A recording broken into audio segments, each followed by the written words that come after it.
Le président Issoufou a fait 2 mandats et après il dit je m'en vais. Et il y a un processus électoral qui a été contrôlé et qui a donné une victoire, oui, à M. Bazoum. Oui. Alors il y a des gens qui contestent la victoire. D'accord, il y a une commission électorale ad hoc, il y a des observateurs. Bon, c'est un processus compliqué. Mais moi je ne vois pas pourquoi on ne dirait pas, d'une certaine manière, bravo Issoufou. L'intersyndicale des travailleurs du Niger, ITN, a rendu public hier une déclaration. Dans cette déclaration, les responsables de cette centrale syndicale appellent à la consolidation de la paix au Niger suite à la crise post-électorale. D'autres précisions avec Jamila Amadou et Laouli Aya. Depuis la proclamation des résultats globaux provisoires par la CENI, le pays a connu une période de troubles qui a engendré mort d'hommes et le pillage des biens publics et privés. Une situation qui a affecté la quiétude et la cohésion sociale. Réagissant face à ces agissements, les centrales syndicales comme l'ITN appellent à la consolidation de la paix et la quiétude sociale. Constatant la non-implication des organisations syndicales dans la gestion du processus électoral, constatant les violences qui ont suivi la publication des résultats globaux provisoires, l'intersyndicale des travailleurs du Niger, résolu à participer à la consolidation des acquis de la République et de l'État de droit, profondément attaché à l'unité nationale et à la quiétude sociale, convaincu que les droits syndicaux ne peuvent être exercés et promus en démocratie que dans un climat de paix et de sérénité, salue la maturité d'esprit et le niveau de citoyenneté du peuple nigérien lors des dernières élections. Rappelle au gouvernement qu'en prélude à ces élections, les organisations syndicales ont plusieurs fois attiré son attention sur les conséquences déjà perceptibles des agissements des acteurs du processus électoral. Condamne sans réserve les violences de ces derniers jours, quels que soient leurs auteurs. Pour asseoir un climat apaisé, les membres de cette centrale syndicale exhortent toutes les couches socio-professionnelles à faire preuve d'esprit patriotique pour faire face à toutes les situations qui se présenteront, car les perturbations mettent à genoux le développement socio-politique et économique d'un pays. Tenu hier à Niamey de la première session ordinaire du Conseil national de la recherche agronomique CNRA. À l'ordre du jour de cette réunion, la validation du rapport d'activité des structures de recherche agronomique membres du CNRA. C'est le ministre de l'Agriculture et de l'Élevage représentant le Premier ministre qui a présidé la cérémonie en présence des membres du gouvernement et de plusieurs acteurs intervenant dans le secteur agricole. Suivez plutôt. Ce rapport, objet de cette cérémonie, résume les activités de recherche mises en œuvre par les différentes structures agronomiques et s'inspire aussi des actions prioritaires du plan triennal 2021-2023. Selon le ministre Barkay Issouf, le gouvernement s'est d'ores et déjà engagé dans une dynamique du système national de la recherche agricole avec la création en 2007 d'un Conseil national de recherche agronomique CNRA.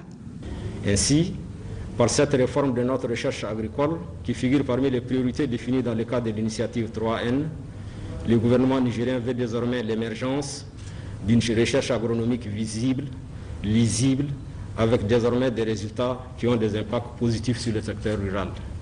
Les textes actuellement en vigueur de notre Conseil et de son secrétariat permanent permettent un fonctionnement régulier de cette haute instance. En effet, l'un des piliers de l'initiative 3N, le CNRA et son organe d'exécution constitue une instance suprême de décision qui doit informer le gouvernement en temps réel des enjeux de l'agriculture nationale et des solutions qui peuvent être apportées pour qu'elle joue réellement son rôle de levier de l'économie de notre pays. Pour sa mise en œuvre, la stratégie est accompagnée d'un plan d'action qui s'aligne parfaitement à celui de l'initiative 3N. La secrétaire permanente du Conseil national de la recherche agronomique, après avoir présenté le rapport d'activité des structures de recherche membres du CNRA, souligne ici le bien fondé de ces assises. Cette session est une session ordinaire où nous avons présenté au gouvernement les rapports des structures de recherche agronomique et les activités que nous coordonnons de ces structures pour validation. Donc c'est ça l'objectif de cette session, parce que tous les documents que nous faisons au niveau national doivent remonter et être validés par le Conseil. Le contenu de ce document, c'est les rapports des différentes structures de mise en œuvre, comme les structures nationales qui sont là, INRAN, et le CMB, le Labocel, et les autres structures internationales qui opèrent au Niger. On a fait beaucoup de recommandations au gouvernement pour qu'il puisse créer un fonds de recherche agronomique au niveau national qui va permettre aux structures de recherche de travailler. Et en plus de ça, dans ce travail, nous-mêmes, il y a des initiatives que nous avons faites de formuler des projets pour avoir le financement de cette recherche agronomique, appuyer l'État dans ce financement. Ce document servira ainsi de cadre formel de concertation entre chercheurs et utilisateurs de produits de la recherche. Ainsi, les résultats de la recherche agronomique doivent désormais contribuer à l'atteinte des objectifs fixés en matière de lutte contre l'insécurité alimentaire et nutritionnelle. Des échanges fructueux entre les acteurs agricoles ont également permis d'enrichir le document soumis à leur appréciation. La République fédérale d'Allemagne, à travers son agence de coopération, la KfW, a fait don hier au ministère de la Santé publique 4 véhicules flambant neufs mis à la disposition du Niger pour soutenir les efforts du gouvernement dans le cadre de l'amélioration de la santé de la reproduction. Le compte-rendu de Mariama Dakou et Suleiman Boubacar. À travers ce don de 4 véhicules, dont 2 hardtop et 2 Toyota double cabine, il s'agit en effet pour la coopération allemande de manifester une fois de plus sa solidarité au Niger dans ses efforts de développement. En 2020, conformément aux engagements de la chancelière de la République fédérale d'Allemagne, l'extension du programme de la santé et de la reproduction à la région de Tawa a été lancée. Cette extension focalisera entre autres la mise à niveau, l'extension, la réhabilitation, l'équipement et maintenance des infrastructures de santé dans la ville et dans la région de Tawa.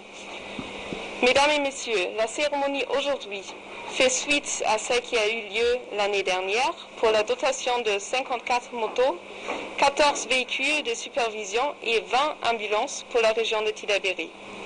Cet appui supplémentaire aujourd'hui de 4 véhicules de supervision d'un montant global de plus que 82 millions francs CFA sera utilisé pour les activités de la DRSP Tawa.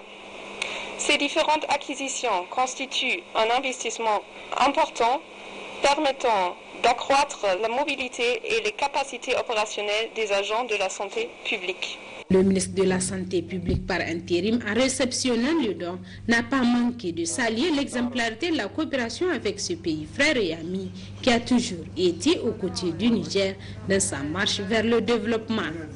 Ce geste que vous venez de faire cadre parfaitement avec les objectifs du gouvernement pour le renforcement des interventions dans le domaine de la santé tels que définis par les plans de développement sanitaire 2017-2021.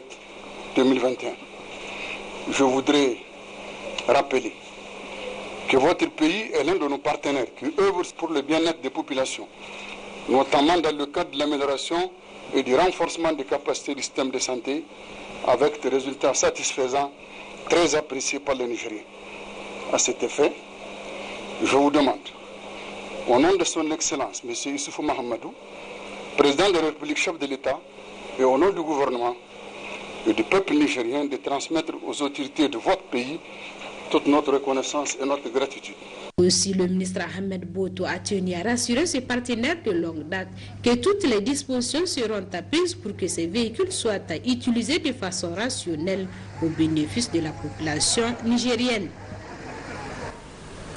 Restons toujours avec le ministère de la Santé publique. Le ministre Ahmed Boto a procédé hier à la réception officielle suivie de l'inauguration du centre d'hébergement des femmes victimes de la fistule de l'ONG Dimol, financé à hauteur de plus de 103 millions de francs CFA par Plan Niger et ses partenaires. Ce centre vise à créer les meilleures conditions possibles pour l'hébergement et la prise en charge psycho-sociale des femmes victimes de la fistule obstétricale. Le compte-rendu de Aïchat Bawa et Suleiman Wali. C'est ce nouveau local qui servira désormais de centre d'hébergement aux femmes victimes de la fistule obstétricale de l'ONG Dimol. D'une capacité de 30 lits, financé à hauteur de plus de 304 millions de francs CFA par l'ONG internationale Plan Niger et ses partenaires norvégiens, ce centre offre un logement décent aux femmes victimes de la fistule obstétricale, assure leur préparation à la prise en charge chirurgicale et organise des formations en activités génératrices de revenus dans le cadre de leur autonomisation économique et leur intégration sociale. Ce centre est composé d'un château d'eau, d'un bloc de latrines, d'une grande salle de formation, de 2 hangars et de 2 bureaux pour le staff. Ce précieux appui cadre parfaitement avec les objectifs poursuivis dans le programme de Renaissance, acte 2 dans son volet santé.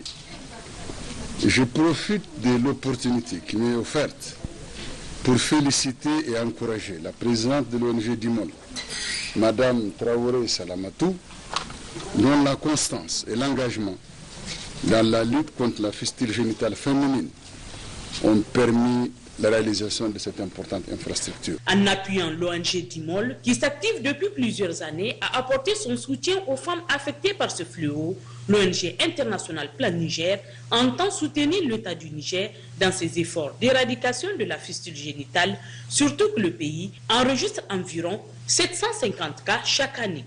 Nous avons fait notre part pour accompagner notre ONG sœur, qui est Dimol.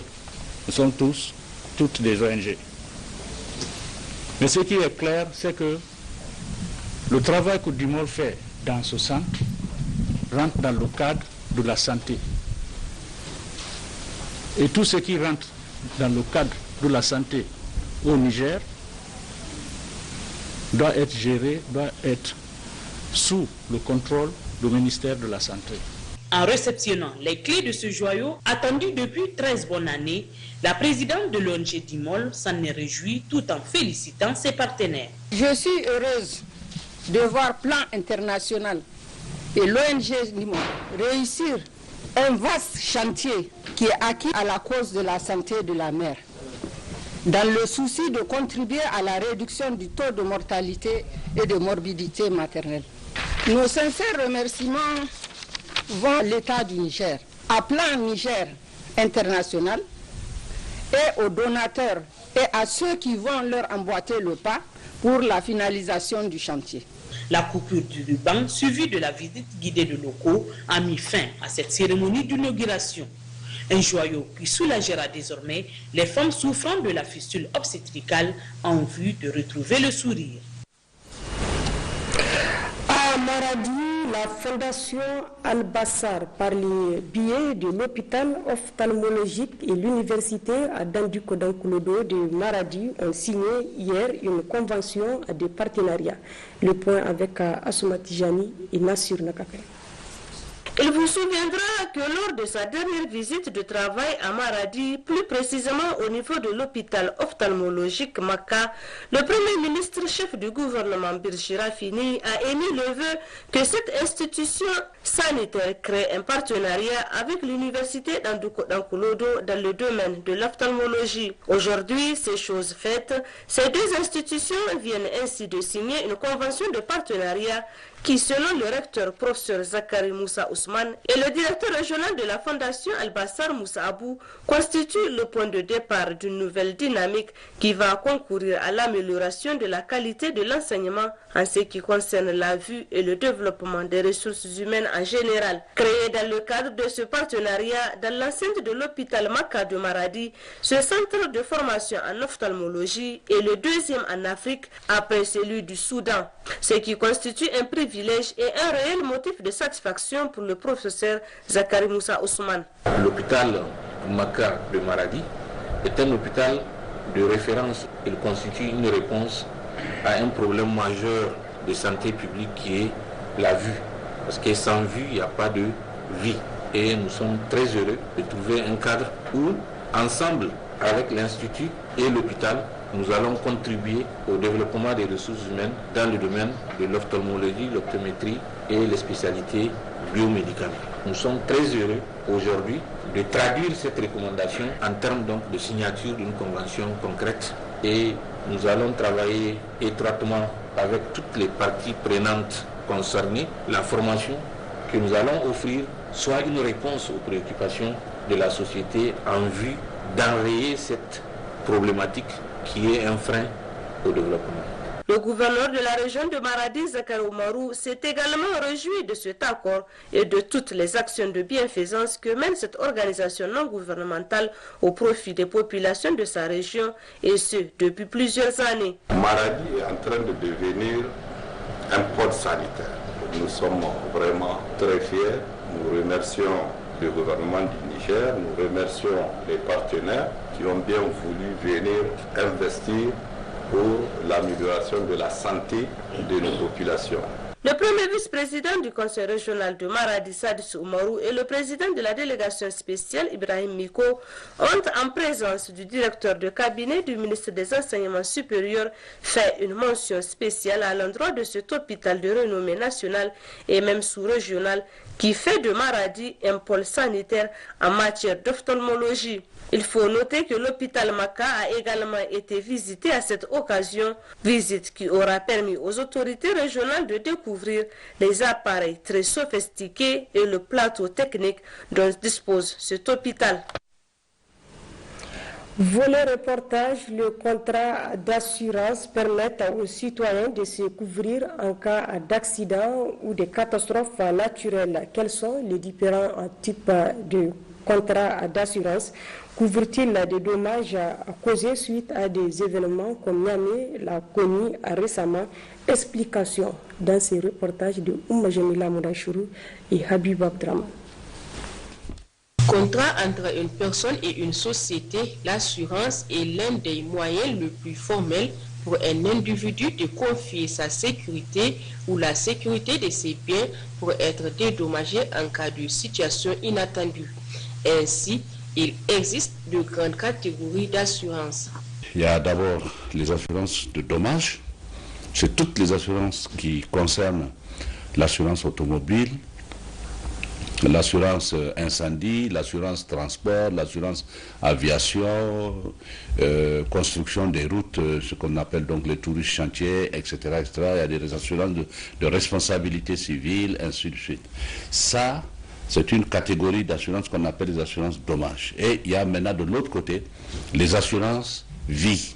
Tout ce qui concerne la couverture, l'assurance qui se rapporte au décès de la personne, ou par exemple la personne emprunte de l'argent auprès d'une banque, on lui demande de s'assurer en cas de décès pour que l'assureur rembourse la banque.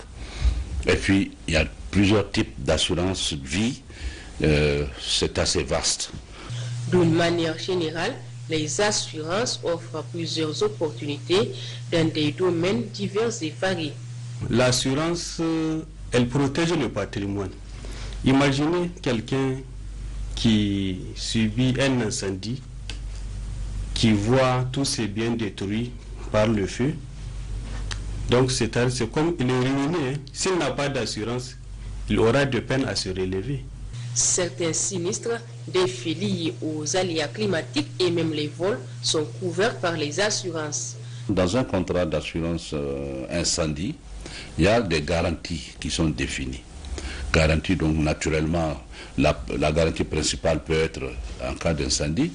Et dans ce contrat, qui peut être un contrat multirisque, on peut mettre aussi les garanties vol, les garanties de responsabilité civile, les garanties de dégâts des eaux, les bris de glace, ainsi de suite. Tout ça peut rentrer dans le cadre d'un contrat multirisque habitation. Il y a aussi les contrats multirisque exploitation.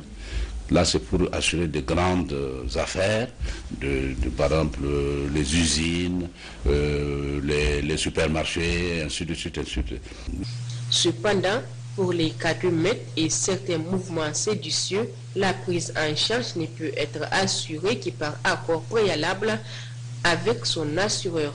Il y a ce qu'on appelle la garantie grève, émeute et mouvement populaire qui couvre l'assuré en cas de dégâts qu'il subit à la suite de cet événement, c'est-à-dire de la grève, émeute ou bien mouvement populaire. Maintenant, il y a des conditions en ce qui concerne cette garantie, puisqu'il va falloir que cette grève-là n'ait pas de caractère politique, pour que lui, l'assuré, accepte de couvrir les dommages causés. À l'heure actuelle où les sinistres, feux naturels et autres problèmes causés par les effets pervers du changement climatique préoccupent l'humanité, l'assurance s'impose comme une alternative crédible. En effet, elle est l'une des possibilités à prendre en compte pour se faire dédommager, ce qui permettra ainsi aux usagers de ne pas tomber dans des situations sans issue. Voilà le reportage toujours pour clore ce journal, la culture maraîchère, une réponse à l'initiative 3N de la région de Dosso, plus précisément à Matankari, département de Dogondouchi, où cette culture a fait des promesses. Le constat avec nos correspondants régionaux, Rachida Nawada et Habib Bakou. La commune rurale de Matankari est traversée par le Dalol Maori, ce qui fait d'elle une zone par excellence de la culture maraîchère. Les activités de maraîchage contribuent à l'autosuffisance alimentaire au Niger et particulièrement dans la commune rurale de Matankari, où la pluviométrie n'est pas toujours satisfaisante auprès des agriculteurs, au point où c'est avec le maraîchage que nos vaillantes populations arrivent à s'auto-nourrir. Nous sommes une commune traversée par le Dalol Maori, où de plus en plus, même nos champs sont en train d'être transformés en sites maraîchers. Partout où passe le Dalol, les gens ont très bien compris, ils sont en train de travailler même en individuel dans le domaine du maraîchage. Ce site, l'un des périmètres phares du département, est exploité par 110 producteurs dont 12 femmes. Ils produisent plusieurs variétés de légumes. Jusqu'en 2016, la culture la plus dominante ici au niveau du site de Matankari, c'est les Djektasu, les Yalo. En 2017, il y avait eu un changement de mentalité et il y avait eu donc l'avènement de la pomme de terre qui était venue prendre tous les sites en otage.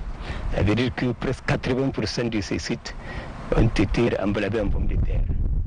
Et ces 2 dernières années, nous assistons aussi à une autre culture qui est en train de prendre du terrain. C'est la laitue. Donc, comme vous l'avez constaté, c'est la pomme de terre qui est en tête, suivie de la laitue, suivie de moringa, le poivron, un peu d'oignon. Maintenant, il y a le maïs cultivé au niveau des bordures. Je cultive la laitue, de la pomme de terre. En 20 ans d'activité sur ce site, j'ai tiré beaucoup de profits, ce qui m'a d'ailleurs permis de subvenir à mes besoins. Depuis que j'ai commencé ce travail, des projets ont renforcé nos capacités en technique maraîchère, parmi lesquels la préparation du compost bio pour enrichir nos terres. Créé en 1984 par Nouf Bako, natif de la commune de Matankari, ce site maraîcher est devenu aujourd'hui un site communautaire avec une superficie de 21 hectares, auxquels sont venus se greffer 7 autres sites individuels d'environ 22 hectares. C'est ici que s'achève ce journal. Merci à vous de l'avoir suivi et restez en compagnie du programme de Télé Sahel. Très bonne réception.